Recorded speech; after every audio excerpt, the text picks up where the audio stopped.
If you have listened to this program very many times before, then you more than likely have heard me talk about the dangers of falling away from God's way of life. Now, there are a couple of reasons why this is so dangerous for us, not only as individuals, but also for us collectively as a society. First of all, it is dangerous because of the spiritual implications. Falling away from God's way of life means that we forfeit our ability to receive the blessings of God's promise.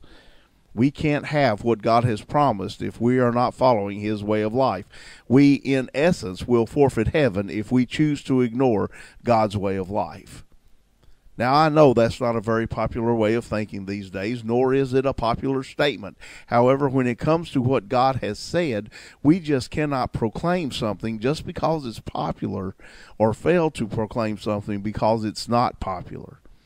We must proclaim and do what God instructs us to do.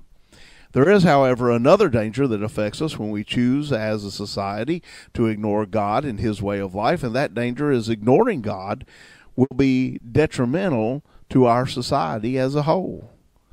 God's way of life is absolutely conducive to society, and ignoring His ways will have the opposite effect.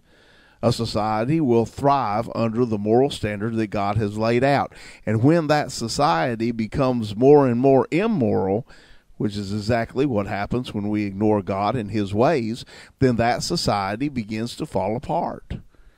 The fact is, as good as we think we are about writing and keeping our own moral standard, we're just not that good at it. What happens when we decide to write and keep our own moral standard is that we see that moral standard always in a state of change.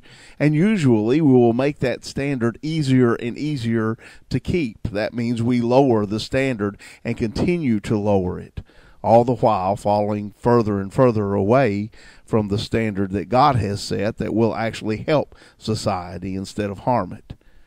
What can be done? Well, it's a simple matter, really, of putting aside our own moral standard and reaching higher to God's moral standard. He is the one that literally wrote the book on morality. And we are only harming ourselves when we choose to ignore that standard and opt for one that is something less than what God has given. We at the Paoli Church of Christ want you to know that keeping God's moral standard will not only help us out as a society, but it will bring us closer to God spiritually as an individual. It is, my friends, a win-win situation.